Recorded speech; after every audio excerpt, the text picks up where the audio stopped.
नमस्कार भाई, स्वागत है हमारे यूट्यूब चैनल पे म्यूचुअल फंड बाय तारिश दुबे। कैसे हैं आप सभी लोग अच्छे होंगे और मैं भी फ़िलहाल आई हो अच्छा हूँ।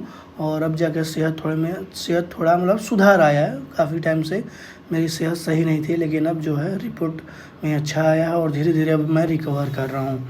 तो आइए आज बात करते हैं कि म्यूचुअल फंड वीकली कितना प्रॉफिट हुआ और कितना लॉस हुआ और मैं कब से इन्वेस्टमेंट कर रहा हूँ और क्या एसआईपी है। और अगर म्यूचुअल फंड के रिगार्डिंग आपका कोई क्वेश्चन है तो आप हमसे पूछ सकते हैं। माफ़ कीजिएगा, मैं कोई सेबी रजिस्टर्ड नहीं हूँ, इस वजह से आप जो भी इन्वेस्टमेंट करें कृपया सोच समझ के ही करें।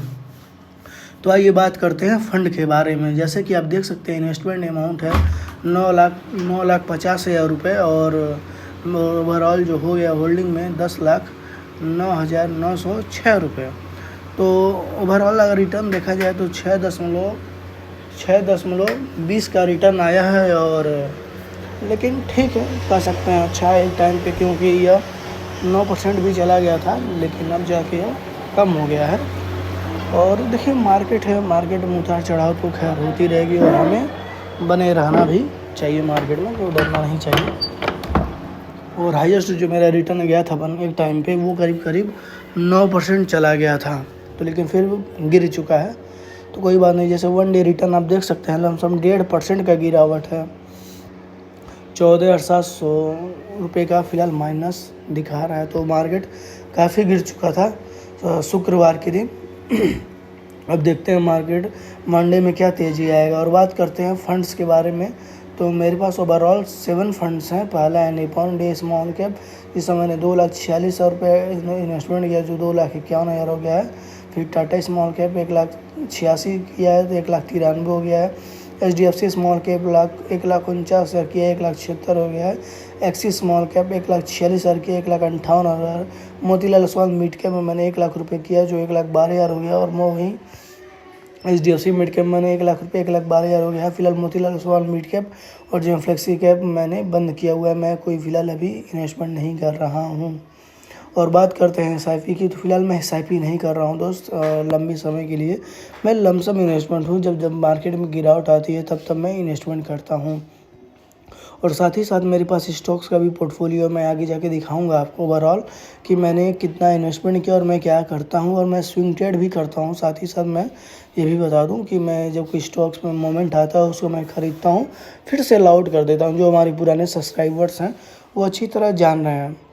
और काफ़ी लोग का ये भी सवाल है कि भाई आप कब से इन्वेस्टमेंट कर रहे हैं, तो अभी मैं आपको इन्वेस्टमेंट का डिटेल में ही अगर मैं दिखा दूं तो आप देख सकते हैं। जो मेरा पहला इन्वेस्टमेंट है लमसम, वो 10 दिसंबर 2011 को है। तो ये चीज़ें हैं। और मुझे लमसम इन्वेस्टमेंट करते हुए 8-9 महीने हो गए। और बात करते हैं मार्केट कैप के बारे में, तो स्मॉल कैप में मैंने 67% पैसा लगाया है।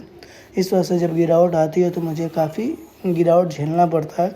और मिड कैप में 23 और लार्ज कैप में 9%। और काफ़ी लोग कहते हैं कि भाई काफ़ी रिस्की पोर्टफोलियो। जी हाँ, काफ़ी रिस्की पोर्टफोलियो तो है, लेकिन मैं लंबे समय के लिए बना रहूँगा। देखते हैं, अभी फ़िलहाल मिड कैप में रैली आ रही है, तो देखते हैं। फ़िलहाल ये है मेरा म्यूचुअल फंड का पोर्टफोलियो। अगर आपका म्यूचुअल फंड रिगार्डिंग कोई क्वेश्चन है तो आप कमेंट कर सकते हैं। अब बात करते हैं स्टॉक्स के बारे में। स्टॉक्स की होल्डिंग में फ़िलहाल ग्रो में मैं कम करता हूँ, क्योंकि ग्रो ब्रोकरेज चार्ज वगैरह बहुत ज़्यादा लेता है भाई। अगर बात करते हैं यहाँ पे इन्वेस्टमेंट के बारे में, तो यहाँ मैंने 1,11,000 यूरो में इन्वेस्ट किया है। और टोटल जो प्रॉफिट है 1,16,000 हो गया है, यानी 5% के करीब देख सकते हैं। यानी 5,326 रुपये का मुझे प्रॉफिट देखने को मिल रहा है। पहला SBI, दूसरा एंथम है, HDFC फाइनेंस है और ट्रेवल्स एंड फूड सर्विस है। एंथम बायोसाइंस का मेरे पास लमसम 625 शेयर्स हैं, जो आगे आपको देखने को मिलेगा। अभी फ़िलहाल इसमें 45 दिखा रहा है। और ओवरऑल इसमें जो प्रॉफिट चल रहा है मेरा 1,500 रुपये प्रॉफिट चल रहे हैं। हो सकता है मैं मंडे को इसमें प्रॉफिट लेके निकल जाऊं। फिर जो मेरा अगला टारगेट रहेगा वो GNG इलेक्ट्रॉनिक्स होगा। उसमें मैं सोच रहा हूँ कि मैं उसमें 1,600 शेयर्स में प्री ऑर्डर पे मैं लगाऊंगा बुधवार के दिन। तो आप लोग भी मार्केट में आइएगा और देखिएगा क्या होता है उसमें, क्या कितना मैं प्रॉफिट बुक करता हूँ। अब बात करते हैं मेरे जीरोधन के अकाउंट में, जिसमें मैं ट्रेड करता हूँ, स्विंग ट्रेड करता हूँ। आप देख सकते हैं फ़िलहाल इसमें मैंने इन्वेस्टमेंट किया है 11,76,000 रुपये। और फिलहाल सब कुछ अभी गिरा हुआ है, इसमें 72,000 माइनस में है।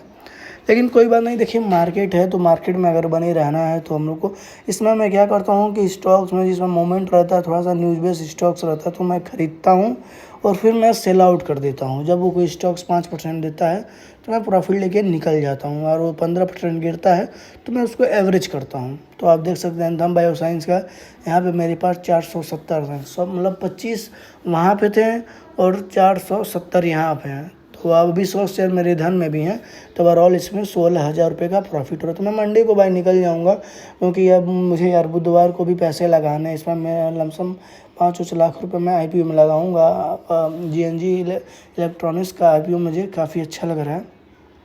फिलहाल इसमें जो प्रॉफिट दे रहा है एंथम और सिप्ला, बस यही मुझे प्रॉफिट दे रहा है। सब कुछ जिसमें माइनस, ये गोल्ड मैंने लिया हुआ था, गोल्ड अभी लमसम कुछ दिन पहले 2 दिन पहले प्रॉफिट दे रहा था 700 रुपये। मैं सोचा प्रॉफिट लेके निकल जाऊँ, फिर ये पैसा फ्री हुआ था तो मैं उसमें लगा देता, लेकिन देख सकते हैं इसमें भी लमसम 1200 रुपये का माइनस देखने को मिल रहा है। फिर एक बड़ी क्वांटिटी में मेरा पैसा फंसा हुआ H D V F S में 1,29,000 रुपया। देखते हैं कब इसमें मैं निकल पाता हूँ। फिलहाल आप देख सकते हैं, फिलहाल और बीच बीच में मैं ATM में भी पहले भी इन्वेस्टमेंट करता था, लेकिन मैं अब ATM में नहीं करता हूँ, मैं केवल स्टॉक्स में स्विंग करता हूँ। तो आप देख सकते हैं ये है मेरा स्टॉक्स का पोर्टफोलियो। तो देख सकते हैं शुक्रवार के दिन यार निफ्टी 50 कितना गिर गया था, निफ्टी हो गया, बैंक निफ्टी हो गया। अब मंडे को क्या हमें तेज़ी देखने को मिलेगी, तो देखते हैं मार्केट हमें कितना देता है और कितना नहीं देता है, वेट हम लोग करते हैं। अब सब कुछ मंडे पे ही यानी कल पे डिपेंड है। तो दोस्तों वीडियो अगर अच्छा लगा तो प्लीज़ वीडियो को एक लाइक कीजिएगा, और नए आए तो चैनल को ज़रूर सब्सक्राइब कीजिएगा। और म्यूचुअल फंड की रिगार्डिंग आप कोई क्वेश्चन है तो आप हमसे पूछ सकते हैं कमेंट बॉक्स में, मैं आपको सलाह दे सकता हूं, लेकिन आप इन्वेस्टमेंट सोच समझ के कीजिएगा, क्योंकि भाई म्यूचुअल फंड लॉन्ग टर्म का ही सारा खेला है। लॉन्ग टर्म के लिए आप बने रहेंगे तो आपको कंपाउंडिंग का अच्छा खासा बेनिफिट मिलेगा। Thank you so much. कोई क्वेश्चंस 1 मिनट में देख लेता हूँ। फ़िलहाल यही है कि कब से आप इन्वेस्टमेंट कर रहे हैं, अभी तो मैंने आपको दिखाई दिया। और XIR जो देख रहे हैं लमसम एक टाइम पे 20 चला गया। XIR काफ़ी लोग पूछते हैं कि भाई XIR क्या होता है। XIR जो होता है लमसम आपको दर्शाता है कि आपके पैसे की ग्रोथ पर ईयर किस हिसाब से हो रही है। अगर इस हिसाब से मार्केट रहेगा तो पर ईयर मेरे पैसे का ग्रोथ जो होगा वो लमसम 13.61% के हिसाब से होगा। तो कभी कभी ये घटता है, कभी कभी बढ़ता है, तो उसके लिए CGR निकालना पड़ता है कि आपका पैसे कितने रफ्तार से बढ़ रहा है और कितने रफ्तार से घट रहा है। अगर परसेंटेज की बात करें तो सबसे अच्छा परसेंटेज जो मुझे दिया हुआ है मेरे ख्याल से, अगर मैं बात करता हूँ तो वो दिया HDFC स्मॉल कैप, काफ़ी शानदार फंड है। और HDFC मिड कैप ने भी काफ़ी शानदार रिटर्न दिया। वहीं देख सकते हैं निपॉन सिर्फ 1.70 का दिया हुआ है। सोच रहा मैं निपॉन में मैं पैसा लेके यार मैं बंधन में लगा दूँ। आप बताइए आप लोग क्या कह रहे हैं, आप लोगों की क्या राय है, क्योंकि निपॉन में अब वो यार मज़ा रह नहीं गया। निपॉन अब मुझे लग रहा है कि बूढ़ा हो गया है। निपॉन के पास इतना पैसा हो गया, अगर फंड साइज देखा जाए तो यार बहुत बड़ा फंड साइज हो गया, 66 करोड़ का भाई फंड साइज है। रेटिंग अच्छी है भाई, फंड बहुत शानदार है। अगर ओवरऑल देखा जाए तो वो लमसम 25% का रिटर्न दे रहा है, ख़राब नहीं है, बहुत शानदार है। तो बने रहेंगे, देखते हैं 5 साल में अगर देखा जाए तो मेरे ख्याल से 37% का दे रहा है। अगर 1 साल से मैं देखिए 1 साल में इस वजह से गिरा हुआ है कि लमसम 7-8 महीने से तो आपको पता ही मार्केट एकदम डाउन ट्रेड में ही चल रहा था, लेकिन अब जाके थोड़ा थोड़ा रिकवर कर रहा है। ये चीज़ें हैं। तो वही वीडियो समाप्त करते हैं। अगर म्यूचुअल फंड के रिगार्डिंग कोई क्वेश्चन है तो आप हमसे